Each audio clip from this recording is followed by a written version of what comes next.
선생님 여러분 안녕하십니까? 조사 방법론 장정훈 교수입니다. 네, 요즘 코로나가 이제 엄청난 기세로 이 오미크론이 우리 안에 우리 생활 속에 깊이 들어와 있잖아요. 그래서 이런 문제들이 이제 우리들에게 두 가지 이 영향을 준다고 생각해요. 두 가지를 우리에게 생각을 하게 한 것 같은데, 첫 번째는 이제 이거 나도 걸릴 수가 있겠구나 이거 하는 생각을 할 수 있고, 그 반면에 또 하나는 이제 이것이 일반화되겠구나, 이제 정말로 이제 우리가 이제 하나의 유행병, 다시 말하면 하나의 감기처럼 되어가는 거겠구나 하는 것입니다. 이제 우리 모두가 지금 그 코로나에 대한 그 방역, 혹은 그 거기에 대한 그 제재, 이런 것들이 이제 많이 풀려가고 있고, 스포츠 경기에도 수많은 군중들이 이제 몰려가는, 다시 말하면 일반화되어 가는 그런 상황에 있거든요. 그래서 이제 이럴 때에 우리의 마음들이 너무 풀어져 버리면 안 됩니다, 학생 여러분. 그래도 이런 상황 속에서도 여러분은 조심하셔야 돼요. 물론 저희 가정도 보면 딸아이가 셋인데, 세 놈이 다 확진에 걸렸다가 일주일간의 그 기간을 거쳐서 또 완쾌가 되었거든요. 이런 걸 보면 매우 가까이 와 있는 것 같아요. 그런데 또 옆에서 보면 우리 애들 전부 다 2차까지 맞았고, 저와 또 저의 와이프는 3차까지 맞았거든요.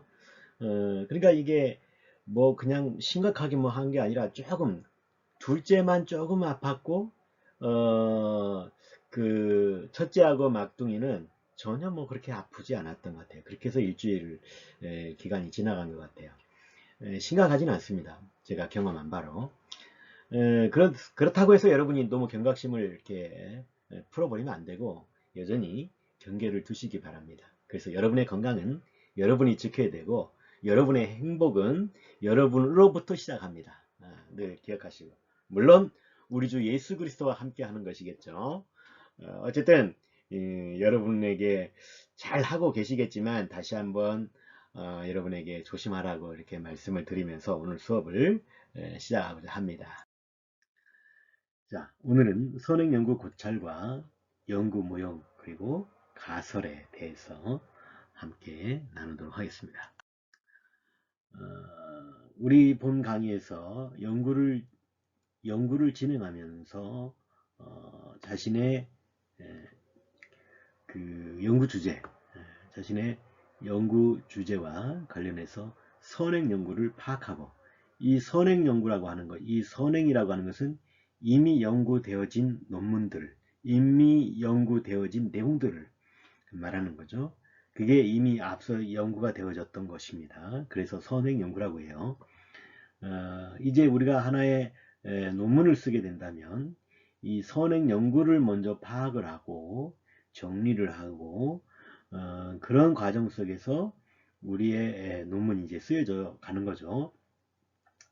이렇게 해서 연구 주제와 관련해서는 자신의 어, 그 선행 연구를 파악하고 정리하는 과정, 그리고 그것을 바탕으로 해서 연구 모형은 어떻게 할 것인가, 연구 모형과 가설을 설정하는 과정을 오늘은 강의하고자 합니다.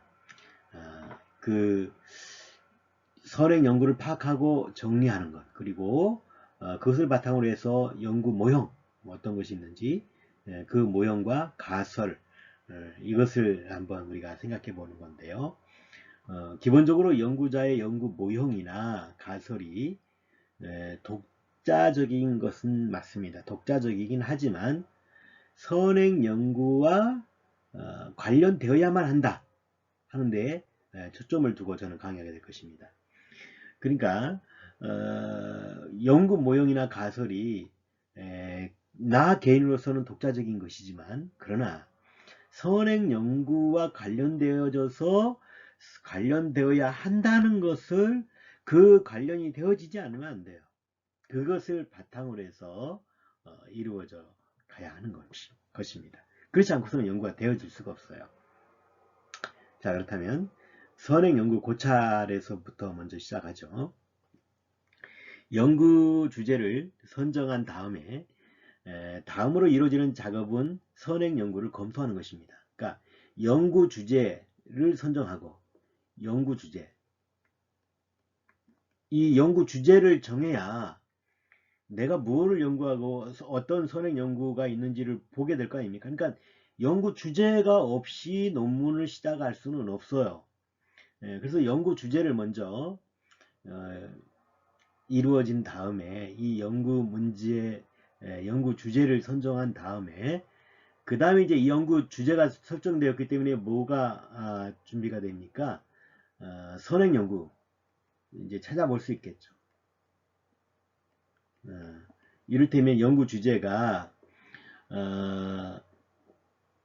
가정복지라고 한다면 가정복지에 관한 주제, 내 연구의 주제가 된다면 그러면 선행 연구는 이 가정복지에 대한 자료들을 찾는 거잖아요. 그죠? 그러니까 연구 주제가 나와야 선행 연구를 진행할 수가 있는 거예요. 그죠? 이 단계에서 선행 연구 고찰이라고 하는 것은 연구자가 만들어낸 연구 모형의 주장을 지지하기 위해서 연구 모형의 주장을 지지하기 위해서 이론적으로 뒷받침할 수 있는 관련 연구 결과를 파악하는 것. 이것에 이제 강조점을 두어야 됩니다. 이 단계에서 독서가 중요하죠. 하지만 연구 주제를 찾기 위한 독서와 달리 연구자가 검증하고자 하는 연구 주제를 이론적으로 뒷받침하는 것이 주요 목적이 되어야 돼요. 연구 주제를 찾기 위한 독서와는 달리 연구자가 검증하고자 하는 연구 주제를 이론적으로 뒷받침하려는 것에 목적을 둬야 된다는 거죠. 이 단계에서의 독서라고 하는 것은 이에 따라서 이제 연구 고찰은 연구자가 선정한 연구 주제에 초점을 맞춰 진행하는 것은 당연하겠죠. 그러지 이게 거기에 초점을 맞추지 않으면 이게 연구 의미가 없잖아요. 그래서 그 초점을 맞춰서 진행이 되어지는데 연구 주제와 직접적으로 관련되는 문헌, 선행 연구로 범위를 좁혀가지고 집중적으로 읽는 것이 필요한 때가 바로 이때입니다. 그래서 연구자의 새로운 주장을 논리적으로 또 이론적으로 뒷받침할 수 있는 근거를 찾아내야 되기 때문에 그렇게 집중적으로 읽을 수밖에 없다 하는 것입니다. 그것을 찾아내야만 하는 거죠. 그래야 진척이 되는 거죠. 그래서 연구 모형에 포함되는 종속변수와 독립변수, 그리고 그들 간의 인과적 관계, 종속변수와 독립변수의 인과적 관계 등에 초점을 맞추어서 독서가 이루어져야 돼요. 계속 이제 읽지 않으면 내 것을 소화해낼 수가 없고 연구가 되어지질 않잖아요.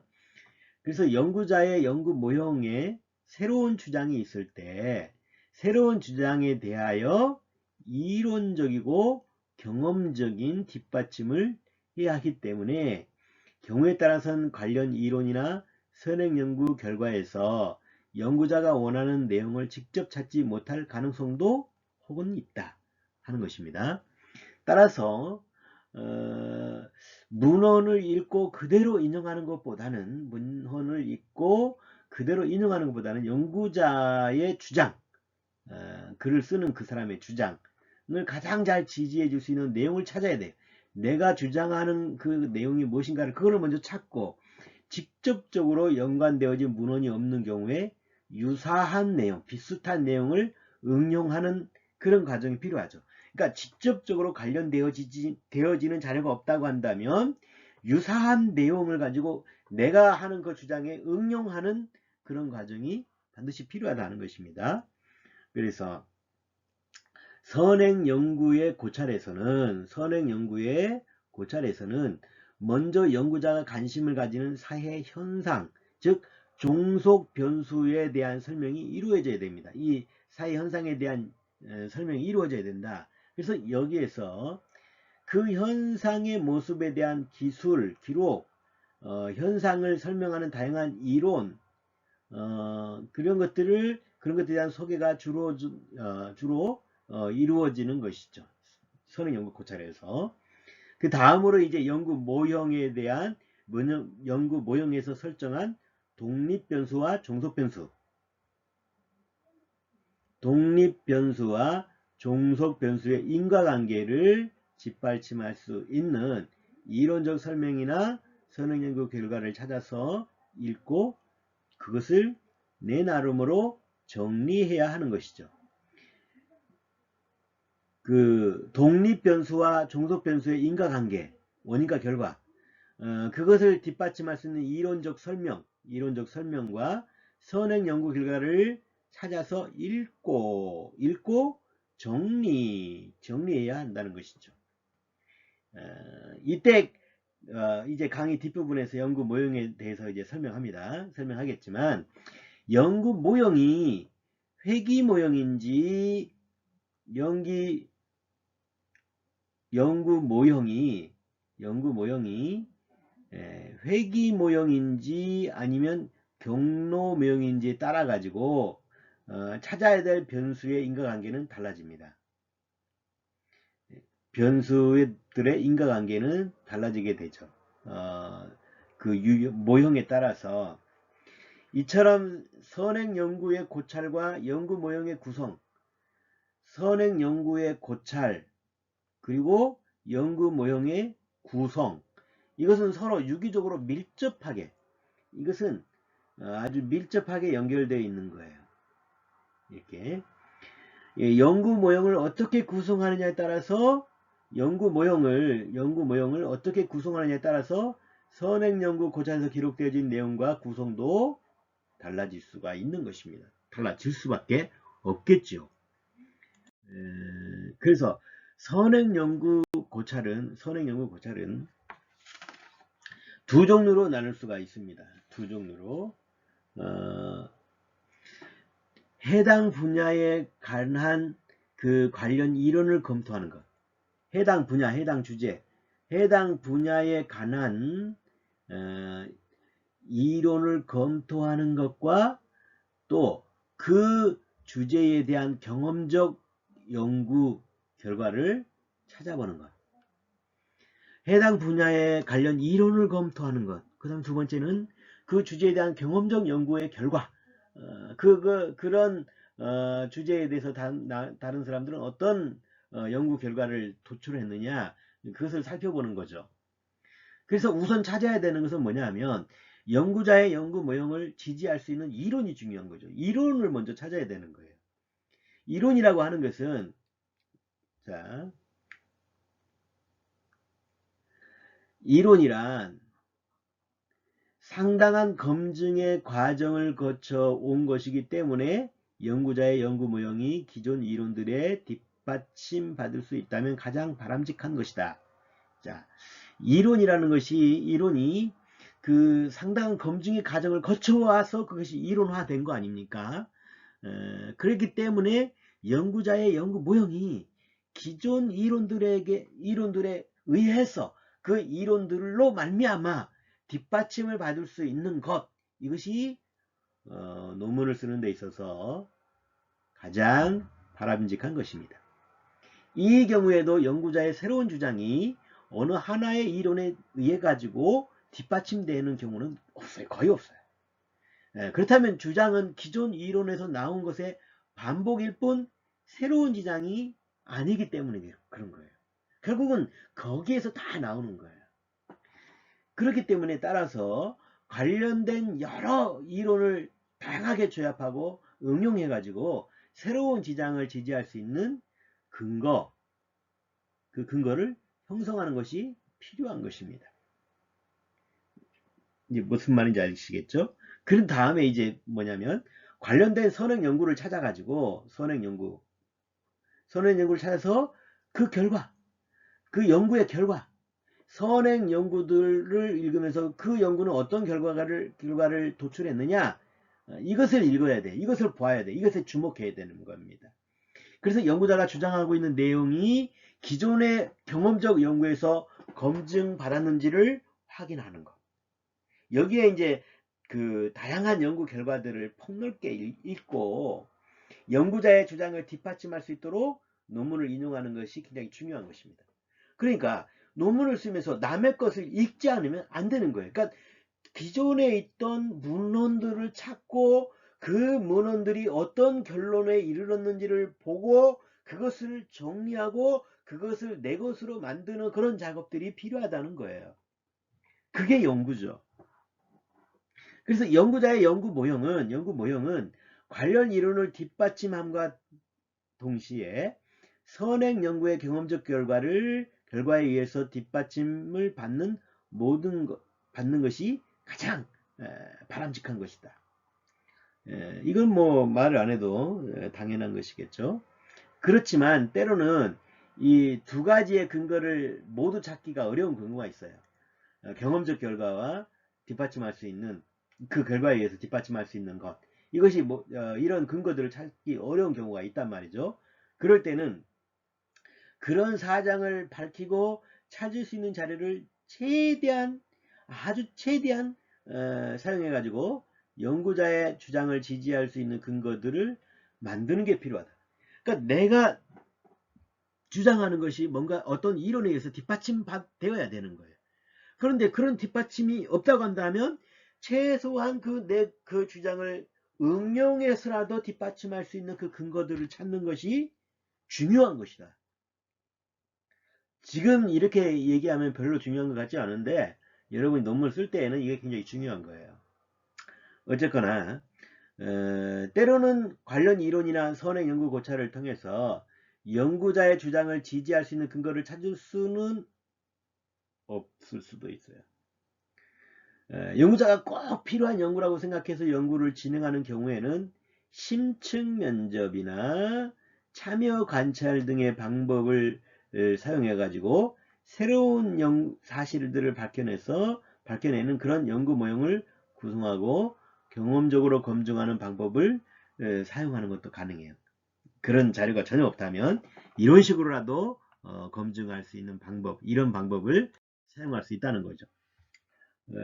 서베이 방법, 질문지를 통해서 하는 서베이 방법을 그 자료 수집 방법으로 선택하는 경우는 다른 방법을 사용할 때보다 선행연구, 서베이 방법은 선행연구 고찰 단계가 훨씬 더 중요합니다. 다른 어떤 그 방법보다도. 그래서 이제 앞에서 우리가 강의했던 것처럼 여러분과 함께 나눴던 것처럼 서베이 방법은 이 서베이 방법은 인과성의 기준을 충족하는데 한계가 있어요. 결국은 그 인과성의 그 기준에 부합하기가 어느 정도 한계가 와 있단 말이죠. 한계가 정해져 있어요. 그래서 뛰어넘지는 못하죠. 다시 간단히 언급해 본다면 서베이는 질문지를 사용해 가지고 동일 시점에서 횡단적인 자료를 수집하는 것이기 때문에 인과성 기준에서는 변수와 변수 간의 시간적 순서가 명확하게 드러나지 않는 거예요. 그러니까 질문지에 의해서 그 질문에 답한 것에 의해서 이제 통계를 내는 거니까. 그렇기 때문에 이러한 한계는 이론적 논의나 선행 연구의 고찰에서 이론적으로 뒷받침되어야만 해. 그렇기 때문에 더 중요한 거죠. 이론이. 논문을 쓸 때 서베이 방법을 사용한 논문은 다른 연구 방법을 사용한 논문보다 이론적인 그 논의와 선행 연구의 그 고찰에서 변수 간의 인과관계에 대한 논의가 더욱 체계적이고 자세하게 그리고 엄밀하게 기술되어야 하는 것입니다. 그래서 더 변수 간의 인과관계가 체계적이어야 되고 더 자세해야 되고 엄밀한 것으로 기록되어야 한다. 기술되어야 한다 하는 것입니다. 이제 이상에서 우리가 다양하게 이제 설명을 했지만 선행 연구의 고찰이란 쉽게 표현하면 선행 연구 고찰이 뭐냐? 쉽게 표현한다면 연구자가 하는 새로운 주장,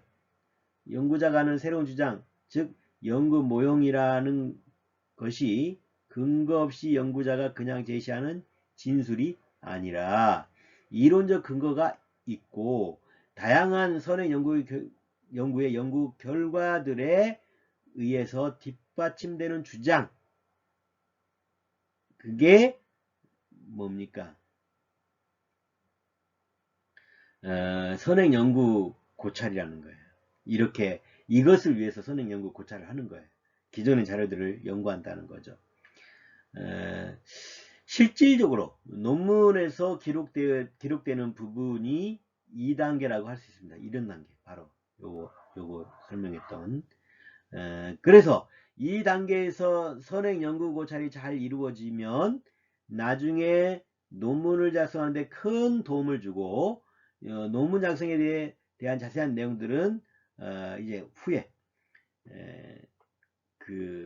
이 강의 후 몇 주간이 될지는 잘 모르겠지만 뒤에서 또 다룰 수 있는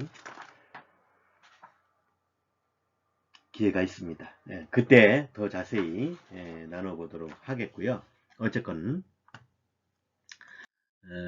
그럼 이와 같은 연구 사례를 여러분께 좀 소개를 하고 1강을 마치도록 하겠습니다. 그러면 이런 말씀드린 것처럼 이런 것들을 이루어진 그 사례입니다. 연구 주제. 연구 주제의 선정과 선행 연구 고찰, 그 가상적으로 구성한 행복에 관한 연구인 대표 사례, 행복에 관한 연구, 이 선행 연구 연구 주제 설정이 주제가 뭐였냐면 행복. 선행 연구 고찰은 그러니까 뭐예요? 어디서 찾아야 돼요? 어디서 그 자료를 얻어야 돼요? 어떤 자료를 찾아야 돼요? 행복이라는 것. 여기에 그것을 다룬 문헌들을 찾는 거죠. 그게 선행 연구 고찰이죠. 이게 연구 주제가 선정이 되어질 때에 다음 단계로서 할 수 있는 게 바로 선행 연구 고찰인 거죠. 이 주제가 정해지지 않았는데 선행 연구 고찰이라는 것은 있을 수가 없는 거예요. 어떤 것을 쓰려고 하지도 않았는데 어떤 선행 연구 고찰이 있다? 그건 말이 안 되는 거예요.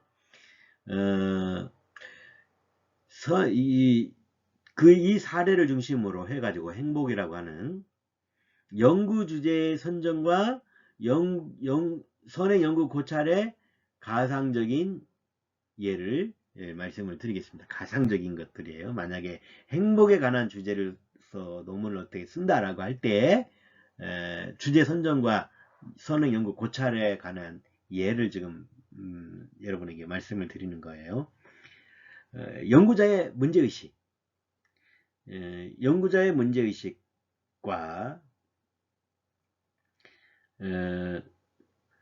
연구자의 문제의식과 개인적 관심의 출발점은 행복에 있다고 할 수 있다. 이게 무슨 말이냐? 행복에 대한 연구 주제로 이 행복이라는 주제로 결정했다고 한다면, 그러면 이것은 무슨 뜻이냐? 연구 주제를 행복이라고 했을 때에 그게 무슨 의미냐? 라고 할 때, 바로 이 말입니다. 연구자의 문제의식과 개인적 관심, 그것의 출발점이 어디에 있다고요? 이 행복에 있다는 거예요. 행복에 있었다는 거예요. 그래서 그가 그런 논문을 쓰려고 하는 거예요. 내가 관심을 갖고 있고 내가 문제의식을 가지고 있는 그 주제, 바로 그 주제 그가 무엇입니까? 행복. 이 개인적인 관심의 출발도 역시 행복이었던 거죠. 그래서 그 주제를 선정하는 거 아니겠습니까? 그래서 행복은 삶의 그 중요한 부분 중에 하나이기 때문에 행복이라고 하는 것은 우리가 살아가는 인생에서 굉장히 중요한 거 아닙니까? 그 하나이기 때문에 행복에 영향을 미치는 다양한 요인에 관심을 가질 수밖에 없어요. 그래서 연구할 때 이 단계에서 이제 행복에 대한 보십시오. 이 단계에서는 행복감에 대한 다양한 문헌을 찾아서 읽는 것이 필요하고 연구 주제와 관련된 문헌을 찾아서 폭넓게 독서하는 것이 필요하다. 예, 이거는 두말하면 잔소리겠죠.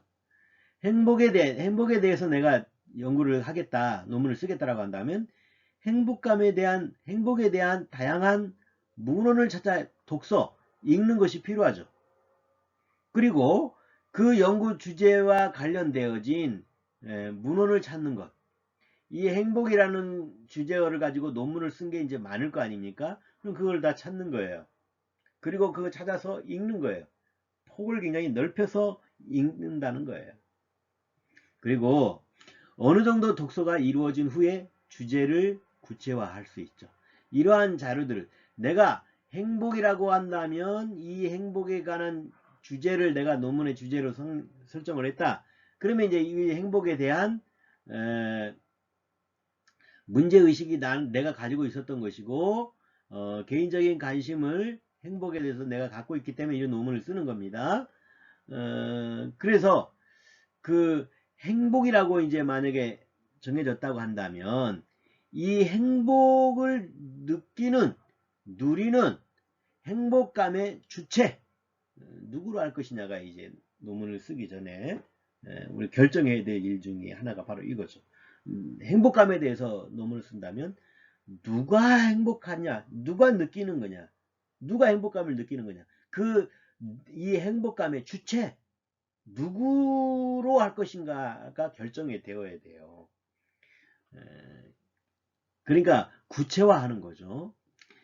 일반적 사람들의 행복감을 보편적으로 조사할 수도 있고 연구하는 과정 속에서 또는 특별하게 관심을 두고 있는 집단의 행복감으로 구체화할 수도 있다.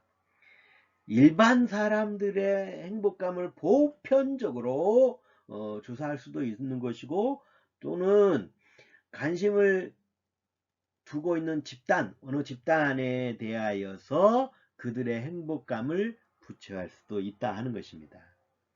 이러한 선택, 보편적으로 할 것이냐 아니면 작은 집단으로 할 것이냐 이러한 선택도 개인적인 관심에 따라 결정이 되는 것이다.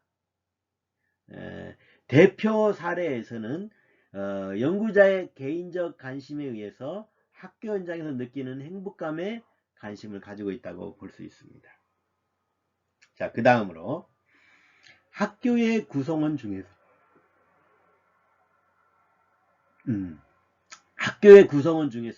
누구의 행복감에 초점을 맞출 것인가를 정해야 되는 거죠. 자, 학교의 구성원 중에 내가 행복감을 찾겠다라고 한다면 학교 구성원 중에 누구에게 행복에 초점을 맞춰야 될 것인가 이것을 결정해야 돼요. 대표 사례의 연구 주제는 교사들의 행복감으로 정했습니다. 행복은 행복인데 교사의 행복이에요. 교사의 행복감. 그렇다고 한다면 왜 학생이 아니라 교사를 대상으로 했는가? 거기에서 정리할 필요가 있다는 거예요. 그게 뭐냐? 한번 봅시다. 개인적 관심과 문헌 고찰의 결과를 종합해서 판단할 수 있는 것인데 대표 사례의 경우에 학교에서 학생들의 삶에 교사의 영향력이 크다는 점과 최근 학생들의 행복감에 대해서 많은 연구가 이루어졌지만 교사들의 행복감에 대해서는 상대적으로 연구가 이루어지지 않았다는 것 이것을 고려해야 됩니다. 이것을 고려해서 연구 주제를 정하고 또 교사들의 행복감 인식 정도와 그에게 영향을 미치는 요인들을 파악하는 것이 또한 중요하다. 교사들의 행복감 인식 그리고 그것에 미치는 요인 이 행복을 누리게 하는 요인이 뭐냐 그 요인을 파악해야 한다는 것이죠. 이와 같이 연구할 주제가 어느 정도 구체화되어졌다고 한다면 이 주제에 대해서 집중하고 본격적으로 선행 연구 고찰의 단계에 들어가는 것입니다. 그래서 한번 살펴볼 수 있는 게 그 행복이라고 그랬는데 그 주제가 행복이었지 않습니까? 행복이었지 않습니까? 그렇다고 한다면 행복감이란 무엇이냐? 이걸 집중해야 되겠죠. 이걸 이제 분석해야 되겠죠. 본격적으로 연구해야 되겠죠. 교사들의 행복감은 일반적인 행복감과 다른 독특한 점이 있느냐? 일반적으로 행복감에 영향을 주는 요인이 무엇이냐? 교사들의 행복감에 영향을 주는 요인은 그러면 교사들의 행복감을 주는 요인이 무엇이냐? 일반적 요인들과 차이는 얼마나 있느냐? 차이가 있느냐? 하는 것이고, 또 네 번째, 이러한 질문에 대한 답을 찾으며 관련 이론이나 선행 연구 결과를 뭐 해야 됩니까? 독서. 꾸준히 읽어야 돼요. 문헌 자료를 읽어야 됩니다. 독서를 해야 돼요. 그렇지 않으면 안 되는 것이죠. 그리고 이제 선행 연구 고찰을 통해서 교사의 행복감과 이것을 설명하는 요인에 관한 이론을 찾는 것이 중요합니다. 그걸 찾아야 되는 게 순서예요. 교사의 행복감을 설명하는 이론이 없다고 한다면 일반적인 교사라고 하는 특정한 대상에 대한 행복감을 연구한 것이 없다. 선행 연구가 없다라고 한다면 일반적인 행복감에 대한 이론을 교사의 행복감을 설명하는 데 적합하도록 응용하는 것이 필요하다. 응용하는 것이 필요하다는 거예요. 아시겠죠? 그리고 이제 다양한 독서를 통해서 교사의 행복감을 설명할 수 있는 독립변수를 찾고 독립변수와 종속변수 간의 관계를 뒷받침할 수 있는 이론 그리고 경험적 근거들을 찾아서 정리할 필요가 있다 하는 것입니다. 이런 과정들을 거쳐 간다 하는 것입니다. 자, 좀 복잡하겠지만 여기까지 하고 잠깐 우리 쉬었다가 계속해서 진행하도록 하겠습니다. 여러분 조금만 쉬었다가 우리 커피 한잔 하시고 강의를 계속 진행합시다. 예, 조금 쉽시다.